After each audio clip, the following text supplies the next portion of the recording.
I feel the need for speed.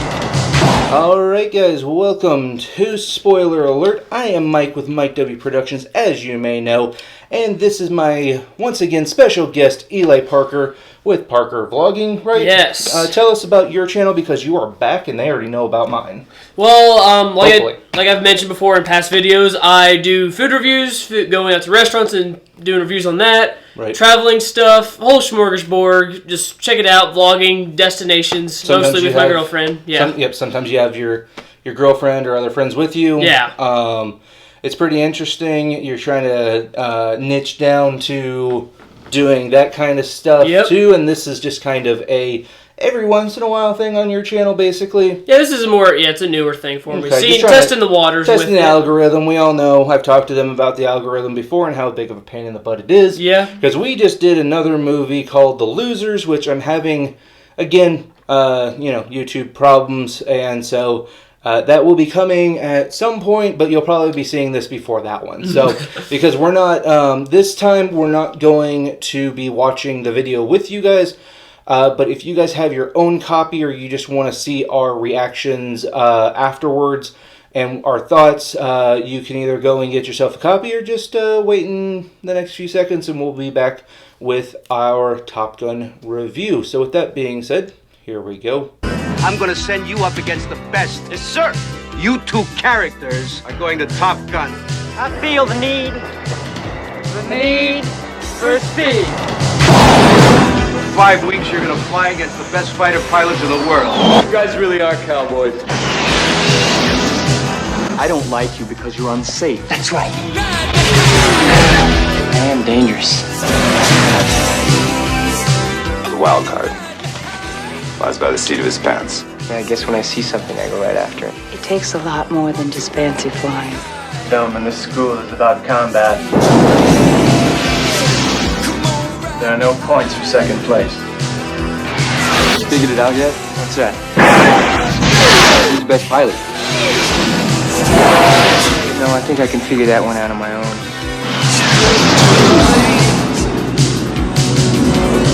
Tom Cruise, Kelly McGillis, Top Gun. Alright guys, that was Top Gun. Of course you guys didn't get to see it, but go back and watch it if you haven't. There is a special thanks to the pilots of the Navy F-14 crew on the thing. I believe that's the guys who did all of the fighter jet scenes. So that's pretty cool that they they gave them a little shout out. Of course, this whole thing is a Navy Air Force promotion, basically, just like the next one. I've seen this a long time ago, probably been about 10-15 years since I've seen it again. This is your first time watching. So as a first timer, what's your thoughts on it? So going into it, all I knew was planes, Tom Cruise. You're going to fly against the best fighter pilots in the world. And also I'm very ignorant in the field of planes, so they use a lot of terminology in there that I was not at all familiar with, and overall, I think it's a great movie, but I feel like those with like the terminology in mind would get a better experience out of it. Yeah, would get it better. Right, but it was that made that a little more authentic. Yeah, exactly. They weren't dumbing it down for you. Like I've seen so many military movies where they don't use the jargon. Yeah, and it's like, okay, I get it, but that's not how it happens in real life. So this was actually a more real life scenario. So, and I get what you're saying. I do wish that they kind of dumbed it down a little bit. Well, no, I'm still fine because I respect the authenticity, but it doesn't take away from the good story as well. Right.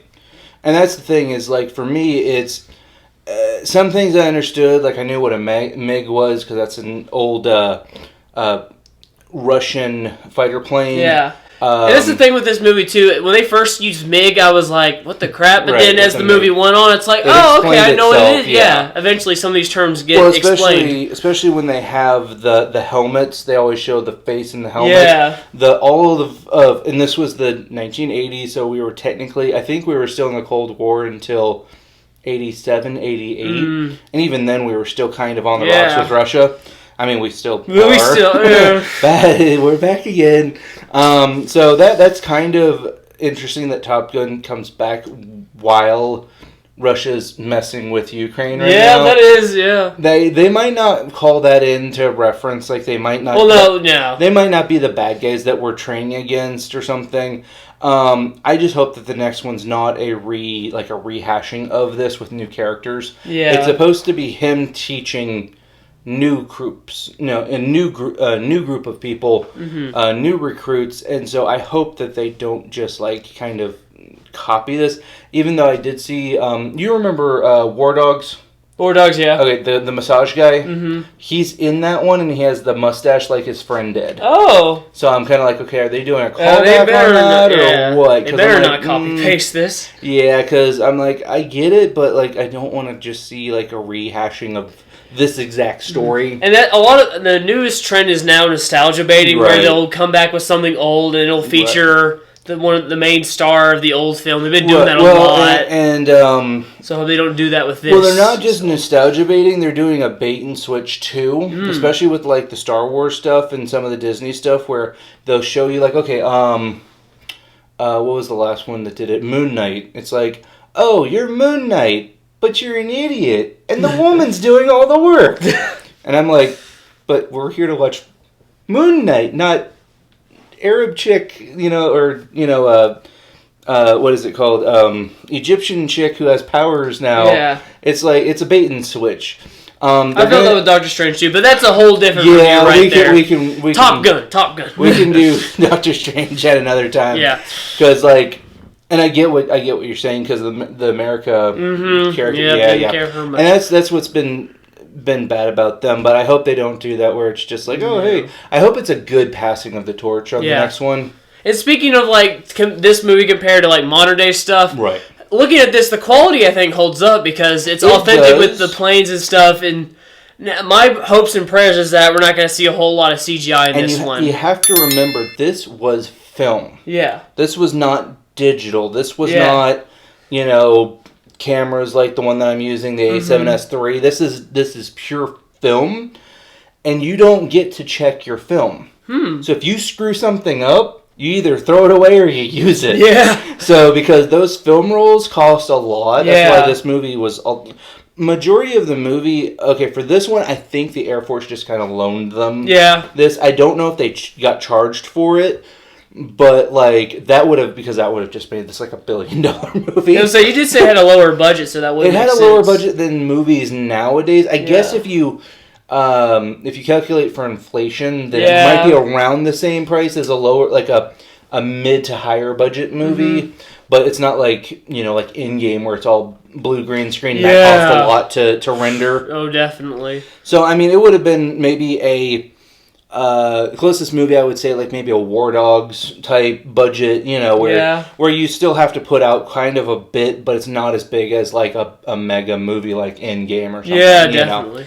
So I mean, and you have to remember that it was done on film, so what you get is what you get. Yeah. Until you develop the film and see it, and then you have to fit. So there's a lot of stuff that has to go into older movies. Because if you don't take in your lighting, your in focus, out of focus, or whatever, everything, you can't go. It costs a lot to go and do reshoots. Yeah. Where nowadays everything's backed by digital. Most people shoot either 1080p or 4K or 8K. I mean, there's some cameras that are doing 12K now. Thank you, Red, which is $100,000. Oh my gosh! Panasonic has a $90,000 camera, and one of the YouTubers that I talked to, Emma from Emma's Dilemmas, hey girl, her school uses the Panasonic, Panasonic, and it's on the Netflix originals list. Okay. So Netflix is kind of picky. They use they make you use certain kind of cameras like the Red or whatever. Basically anything between $80,000+ cameras. They will take like A7S3s or other versions of higher cameras that shoot like 4K, but they won't be Netflix originals. Yeah. So it's kind of like, okay, well, you can make a movie with a 1080p or a 4K camera, but they won't be Netflix originals. They may or may not take it. So, but the thing is with film, you're stuck with what you're stuck with, and if you go and do reshoots, that's like another $1,000 to get the film. Yeah. Because you have to have like another hour of film just to get those shots again. Yeah. Plus getting all of the shots. The thing is, you can't render these shots. These were all done on airplanes. Mm-hmm. The planes and the helicopters and stuff are all done in action. You can't just do that. You can't just say, "Oh, we'll fix it in post." No. Because back then there wasn't. I mean, computers were basically the size of rooms until they made the home computer, and those things didn't do anything. Mm-hmm. So rendering these things, they had to do them with film cameras on the actual planes themselves. Now, the ones where I'm not sure how they did the ones where they're actually flying around and you see the pilots. Yeah. They might have done that on land and just kind of did like some kind of trickery where you have like a white background. No, I definitely believe that was done like in studio or something. Yeah, like green screen, white, whatever. They might have done like a rear projection or something. Yeah. Because that's an old trick is you have like this projector that's behind people, and it projects. You project the image onto that. Yeah, that's really old school. Yeah, it's really old school. Maybe, But if you do it right, and I mean, you have 2 inches on either side that's sky, so you could probably fake it. Yeah. Because you're in the cockpit, so it's like, as long as you keep that framing tight, you might be able to fake most of that. I thought it was passable. It definitely is, especially since they actually used the aircrafts from the Navy and the Air Force. I mean, like, that made the movie better because it's not like, oh, here's my plane, it's flying. It's like they didn't use models or anything, which models work well, but it's kind of like not in this scenario. Yeah. It would be like every scene would be a night shot or something, so you don't have to render so much stuff. But yeah, I mean, you have to respect that it's done on film and that they did a good job. I mean, there was one scene where I noticed a little bit of film grain, but that was it. And I'm like, it was pretty clear. It wasn't pixelated or anything, which is what film typically does. Mm-hmm. So they knew what they were doing on the film, obviously. So, and it's known as one of the best movies of all time. Not the best movie of all time, but one of the best. Classic. I mean, it made enough for them to come back like 20, 30 years later. And I think, 30. It's a little bit older than me, so about 35 years later, and make a reboot. It's definitely a pop cultural icon, especially with Danger Zone. Lana! What? Danger Zone. Danger Zone, and I Have a Need for Speed. Yeah, there you go. Things like that. There's a few other things. Oh, that one song that they kept playing. Take My Breath Away. Take My Breath Away. I'm like, that became a like kind of a pop culture in that era. Mm-hmm. They even use that as kind of a joke. Like if you watch like Family Guy or something, they'll play that as like a joke for the 80s love scene or whatever. Yeah. And I'm like, they played that song like 4 times in this movie, and I'm like, can we just like not have, I mean, if you own the rights to it, I guess milk it, but still it's just like, no, why? So I mean, for being a film movie, it's not a bad movie. Mm-hmm. It's just, it's an 80s movie, so of course it's 80s style, everything's 80s. Meg Ryan's in it, I believe that was Meg Ryan. She's Goose's wife, yeah. Goose's wife. I believe that's Meg Ryan. She was very young in this one. She did a bunch of movies in the late 80s, early 90s. A couple of people I noticed, of course, Val Kilmer's in there, if you know him from anything. I don't like you because you're unsafe. That's right. He did the Batman movies, and he played a bunch of other stuff. I just can't remember what it was. And then I've noticed a few other characters that I've seen in other movies. I just can't remember like which ones they are. There's that Tom Cruise guy. He looks familiar. Yeah, I mean that Tom Cruise guy. I mean, he's kind of he kind of aged well. That plastic surgery and Scientology. Oh thing, yeah. That'll do it for you. You know. But I mean, all in all, a good solid film. It's not. I would say it's up there with some of the classic movies, it's not something that you have to watch like over and over again.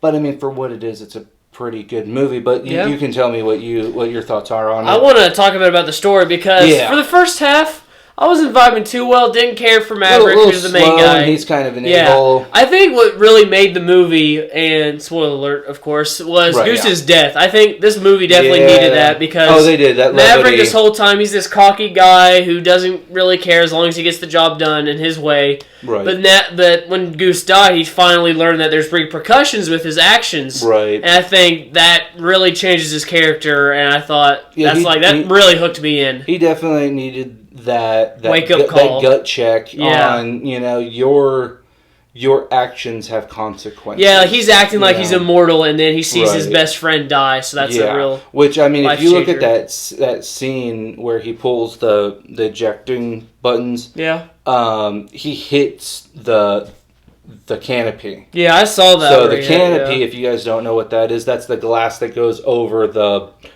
plane, the pilots, and that's supposed to break off and fly off when you pull it. It's supposed to blow off the bolts, and it's supposed to fly away. Mm-hmm. This time it didn't fly away as quickly, and he hit the top of the thing. Yikes. And I mean, that's like a couple of inches of glass. Yeah. It's just, that whole scene was pretty sad. We didn't know that he died until the commanding officer told us. Yeah. So we thought, he's just in the hospital or something. And then Sheriff just walks in. Yeah, he's like, Maverick is like, he's dead. I know. I'm like, what? How did you know? Well, because I was there with him while we were floating around for like 5 minutes. So I mean, and that was during a training exercise. That's what got me. Is like, this guy died in training. Which they did say that happens. You know? So the good thing is that same, I think it was the same guy, the colonel guy, told him the story of what happened to his dad because he needed to figure that out. Mm-hmm. And I think knowing that his dad didn't really do anything wrong really set him in the right course of things, because that was a part of his whole mental thing was, I want to be like my dad, but did my dad screw up? Yeah. And they, a quote is like, when you're up there, you're racing against a ghost or something. Yeah. So I think the moral of the story here is that Russia sucks. Right. That's and unless it's 15 years from now and they'll be our best friends again. We did that whole the whole Middle East thing. Now they're apparently our friends and. But now though it's a little awkward, to say the least. I mean, we're buying oil from them, for now, and I mean, I don't really like the $4.25 a gallon thing, but that's a time for another story. Maybe we could watch the what's that one with Matt Damon where he's an oil rig guy. Oh yeah, I was thinking Blackwater or something like that. Yeah, Blackwater. He's like an oil rig. We can talk about the gas prices if we ever watch that one. But yeah, I mean, all in all, I mean, it's not it's not like the greatest movie ever, but it's definitely not the worst. It's a good movie. I think it holds up still. And it's entertaining, Very 80s, but... Very 80s, yes. Entertaining, though, yeah, but I mean... There's a lot of really 80s movies. Yeah, definitely. But I will say, watching the most current, the trailers for the new Maverick coming out, it's whatever. I'm not a big action movie guy. But after watching this, I kind of want to watch that new one. And see, they're not really. I mean, to be honest, okay, or to be fair, to be fair, honestly, if you've seen Letterkenny, you guys know what I'm talking about. You don't know what I'm talking about. This movie, the new movie Maverick, is not meant for you. To be honest, it's not made for you unless you know the cast that's in that movie and you like them. Mm-hmm. It's not made for you. It's made for people more towards my age and older who grew up with this movie. So because we're not there to see the kid from War Dogs. We're there to see Tom Cruise doing the same stuff that he was doing in this movie, but teaching the next generation. Yeah. It's kind of the passing of the torch movie, Yeah. So, I mean, you might go see it just because, it's a movie, and you kind of... Well, I just watched the one before. I think I can appreciate but it. If you hadn't seen the original... you'd just be like, it's a Tom Cruise Yeah, movie. exactly, yeah. I could live with it, live without it, whatever. Well, it goes for any sequel, honestly. Right, It's yeah. like, I'm not going to go see a sequel without watching the one But I mean, before. this one's so old. I mean, it's a year older than the original movie is a year older than I am. So it falls within my bracket of Yeah. like my generation. But like someone in your generation, you're like 10, 15 years younger than me. So it's like it doesn't really hit you. How old are you? I was born in 87. Oh, yeah. So, I'm a bit 13, older. yeah, 13 Yeah, years okay, before, 13 dang. years, okay. So, that's what I'm saying is my generation grew up with this. Your generation has, unless you're a classic buff or your family's a classic buff, you don't really care. Yeah. So, I That's mean, fair. unless you like the guy from War Dogs or whoever else the cast Yeah. is, it's kind of not made for you, it's made for the older people. That's fair. Well, you know what? I have a newfound appreciation Right. for it, and I think I'm going to go see And it. that's what I'm saying. The nostalgia people will go see Oh, it. without a doubt, And and the younger people who've seen it because like their parents or their friend or whoever Yeah. said, "Hey, you need to see this movie." They'll go see it just because I remember the first one. I need to see what they do with the second one. Yeah. But this one, I mean, like it's a solid movie. I hope that I hope that they don't screw up the second one. And I'm not sure if it's too late for the second one, just because it's like, man, like it's not it's a continuation, not a reboot. Yeah, definitely. So it's not like they're redoing it, and it's like just the new Tom Cruise, whoever that might be. Like There I don't is think I don't think we really have like a new version of like Tom Cruise. Like there's no one that could really take up that spot. No. But I mean, I just hope, and I'm glad that it's a continuation, not a reboot, because I hate remakes. Definitely. There's been way too many, especially Ghostbusters. Did you see the all-female Ghostbusters? Yeah, it was bad. Yeah. I don't like. No. Yeah. No. The cat hairball sound. But then they made up for it in Afterlife. But once again, that was a nostalgia bait too. Oh yeah, but definitely. It was done right. I'll give them that. Like yes, right. It was everything that you really shouldn't do in a movie. But we didn't mind it because it's Ghostbusters, and they actually stuck with it being Ghostbusters, and the things that weren't like the Ghostbusters weren't associated with the Ghostbusters. So they had the original Ghostbusters. Yeah. It wasn't like they were saying, "Hey, these people are the new Ghostbusters," until the very end, and it's like, "Hey, the kid." It's more of a passing of the torch, and that's honestly, I hope that's what Maverick is going to be, because I don't want, because I was happy with Afterlife.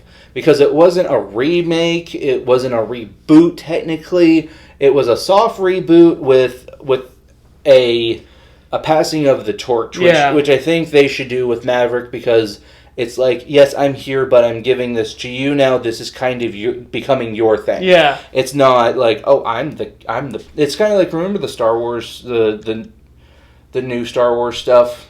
Yeah. It wasn't good because it was like, oh, I'm the new hero and I have nothing wrong with me and I can do it and I don't need all these old farts to help me out. And it's like, dude, we just wasted Carrie Fisher, rest her soul. But man, I wish they would have done better with that. But that's what you get when you have two directors on 3 movies. So and and you know what happened with that, right? What? George Lucas wrote out an entire movie for J.J. Abrams, handed it to him, and he goes through, he reads it, and he's like, nah, I'll do my own thing. Oh my gosh. And then Rian Johnson, who gets to do part 2, J.J. Abrams hands him his notes, he reads through them, says, nah, I'll do what I want. And then J.J. Abrams has to come back and be like, okay, you screwed up my second movie. Now I have to pack the third movie in with all the junk I was going to do in the second and all the junk that I was going to do in this one. It's because we don't have room for a fourth movie. So it's like, okay, yeah, don't do that. And that's where honestly, that is where production needs to come in and say, hey, you guys need to get your stuff straight before we start messing around with this stuff. Because that second movie, one, was just a rich people bad complain fest. Mm-hmm. And it had nothing to do with the first movie beyond the characters being in it, and the third movie, which was so just disjointed because they had to split the 3-hour runtime packing in the same information for 2 movies. Yeah. And I'm like, but and my point is, I'm hoping that they don't do that with this thing, where it's just kind of like, we're here, I'm the hero, I'm the great, whoever, and then, you're old, so you go away. Well, here's to hoping for the best, though. Right, yeah. So, I mean, all in all, Top Gun, great movie. Mm-hmm. Is it rewatchable? Yes, but I'll probably give it like another year before I rewatch it again. It's not like one of those ones where it's so outlandish or fun that I just have to I can like watch it whenever. Yeah. But it's definitely on the top tier of like all-time best, So, what else anything else you want to hit on? No, I feel like we've hit it hard. Okay, so with that being said, guys, I am Mike with Mike W Productions. This is Eli Parker with Eli Parker Vlogging, right? Just Parker Vlogging. No, Eli. Oh, okay. Parker Vlogging. I will link his channel up here somewhere. And down here, I will add videos for you guys to hit. If you guys want to hit the subscribe button, that is most appreciated. Don't worry about it. You're still in good shape. All you got to do is just tap it in. Just tap it in now. And if you guys aren't quite ready for that, I know I say this a lot, it's kind of a line for me, but if you're not quite ready for that, go ahead and hit one of these videos that I will pop up right here for you and give me another shot. So with that being said, thank you to all of the subscribers. Thank you guys for coming in and getting this far in the video, and we will see you next time. Peace.